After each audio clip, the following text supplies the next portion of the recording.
Hello friends, welcome back once again to my channel GuruKul. Hello everyone, welcome back again to my channel GuruKul. My today's topic is the poem Inchcape Rock, which is written by Robert Southey. Now this is a poem in the form of a ballad. Now what is a ballad? A ballad is a simple story which is explained in the form of a poem or a song. The poem proves the old saying to be true, that is, as you sow, so shall you reap, which means that at the end a person is rewarded or punished on the basis of their deed, which is good or bad. This poem is about a rock named Inchcape, which was the cause of many accidents in the sea, as it lays hidden in water and sailors could not judge its presence. Hence a wise man named Abbot hung a huge bell on the perilous rock, which used to make sound whenever the huge wave hit it, hence informing the sailors of its presence, and thus averting accidents and death. So the mariners used to praise Abbot for his wise and kind deed. This used to hurt the pirate named Sir Ralph, and he wanted to bring pain to Abbot. Out of jealousy, he went to the Inchcape Rock with his sailors, and there he cut through the bell into the ocean. And he was very happy with his own deed, thinking now that no one would ever praise and bless Abbot. But little did he knew that one day he himself would be the victim of the sea terror, and he might himself face death due to the lack of the Inchcape bell. So this is what the poem deals about, and towards the end we will come to know that how Sir Ralph was punished for his cruel deed. So now let me start with the poem. The first stanza: no stir in the air, no stir in the sea, the ship was as still as she could be. Her sails from heaven received no motion, her keel was steady in the ocean. In the first stanza, the poet describes the reason as to why the ship stood still. There were no movement in the air and the sea stood calm. The sails of the ship was not getting any force from the air and hence stood erect. The keel of the ship, which gives support to the ship, also stood steady in the ocean. Stanza 2. Without either sign or sound of their shock, the waves flowed over the Inchcape rock. So little they rose, so little they fell, they did not move the Inchcape bell. In the second stanza, it describes the mild movement of the sea waves. The waves flowed smoothly over the Inchcape rock, but its movement was so mild that it could not ring the Inchcape bell. The waves of the oceans was not so strong and high as to hide the Inchcape rock or had the power to rock the bell. Hence the bell could not make any sound. Stanza 3 and 4. The good old abbot of Aberbrothock had placed that bell on the Inchcape rock. On the buoy in the storm it floated and swung, and over the waves its warning rung. When the rock were hit by the surges well, the mariners heard the warning bell, and then they knew the perilous rock and blessed the abbot of Aberbrothock. So here the word abbot means the head monk in a monastery. The abbot of Aberbrothock was a wise man, and he understood the danger of the Inchcape rock posed for the passing ships. His intentions was to save the life of the mariners and the sailors by alarming them of the collision made to their ship by the rock. Hence with these good intentions he hung a large bell atop a buoy and anchored to the rock by a chain. During the storms, the seamen could not see the rock as it lay hidden under the huge waves, but these waves would rise high, rock the bell back and forth, and the sound from it reverberated all around, thus warning the sailors of the perilous rock. The sailors would steer past the rock, thereby averting death.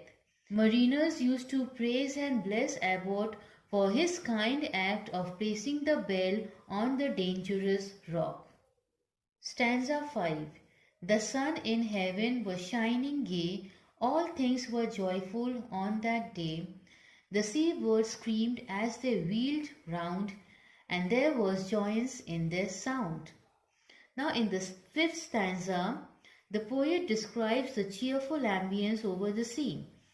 The sun shone happily and brightly, thus making other creatures on earth happy. The seabirds were whirling over the sea, expressing their happiness. Stanza 6. The buoy of the Inchcape bell was seen, a darker speck on the ocean green. Sir Ralph the rover walked his deck, and he fixed his eyes on the darker speck. In this stanza, Sir Ralph has been introduced, who is the captain of the ship. On that clear sunny day, the buoy of the Inchcape rock could be seen clearly as a dark spot on the ocean green. Now let me just ask you one thing, that why is the ocean called green? Why it has been given the green color? Because we all know that there are aquatic plants at the bottom of the oceans whose reflections are seen at the surface. So hence the ocean gets the color of green.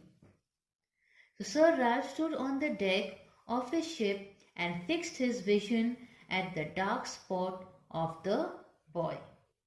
Stanza 7. He felt the cheering power of spring. It made him whistle, it made him sing. His heart was mirthful to excess, but the rover's mirth was wickedness. This stanza informs us about Ralph's feeling and intentions. He was at the best of his spirit, as the weather too was pleasant, adding to his happiness. He stood whistling and singing as his heart swayed in joy. But unfortunately, his happiness was not pure, as he had some wicked intentions in his mind. Stanza 8 and 9. His eyes was on the Inchcape float. Quoth he, my men, put out the boat and row me to the Inchcape rock, and I plagued the priest of Aberbrothock. The boat was lowered, the boatmen row, and to the Inchcape rock they go. Sir Ralph bent over the boat and cut the bell from the Inchcape float. So, as Ralph moved closer to the Inchcape rock, he ordered his men to put down the boat and row him to the Inchcape rock. His intentions were not pious. His thoughts were governed by devil, and he wanted to cut and throw the bell and create havoc among sailors and mariners. He was jealous of all the blessing which Abbot was receiving, and hence wanted to give him pain. He then bent over the boat and cut the bell and threw it on the ocean. Stanza 10. Down sunk the bell with a gurgling sound. The bubbles rose and burst around. Quoth Sir Ralph, the next who comes to the rock won't bless the Abbot of Aberbrothock. The bell sank down the ocean, creating a gurgling sound, and the bubbles which rose got bursted around. This sight gave Ralph immense pleasure, and he cunningly said that next whoever comes here won't ever bless Abbot for his kindness, as there won't be any bell to warn them of upcoming danger. Stanza 11. Sir Ralph the rover sailed away. He scoured the sea for many a days, and now grown rich with plundered store, he steers his course to Scotland's shore. Sir Ralph felt very proud of his deed and he sailed away. He was a sea pirate and thus he looted all the ships which met with the accident crashing to the Inchcape rock. He became rich with all his loots and was heading back to Scotland shore. Stanza 12. So thick a haze overspread the sky, they cannot see the sun on high. The wind had blown a gale all day, at evening it had died away. In this stanza, as Sir Ralph was returning, the day turned out to be very dark. The thick fog made the sun invisible, and the strong winds that blew throughout the day reduced in the evening. Stanza 30. On the deck the rover takes his stand, so dark it is they see no land. Quoth Sir Ralph, it will be lighter soon, for there is the dawn of the rising moon. Sir Ralph stood on the deck, but he could not see any nearby land due to thick fog. He encouraged his men by saying that there would soon be some light as the moon was about to appear. Stanza 14. Can't hear, said one, the breakers roar, for methinks we should be near the shore. Now where we are I cannot tell, but I wish I could hear the Inchcape bell. By this time the crew members were panic-stricken. One of them said that they could not locate the position of the ship and the coastland because of the waves. He regretted for not having the Inchcape bell, which would have warned them about their position and location, as the sailors were aimless as to where they were heading to. Stanza 15. They hear no sound, the swell is strong, though the wind had fallen, they drift along, till the vessel strikes with a shivering shock. O Christ, it is the Inchcape rock. The sea got violent in the storm, the huge waves formed in the sea, but no sound of bell could be heard. The ship was at the mercy of the waves. They rode here and there, when suddenly the ship got a jerk, and they understood immediately that the ship had hit the Inchcape rock. Shiver passed down their spine, as they all knew that death was now unavoidable. Stanza 16.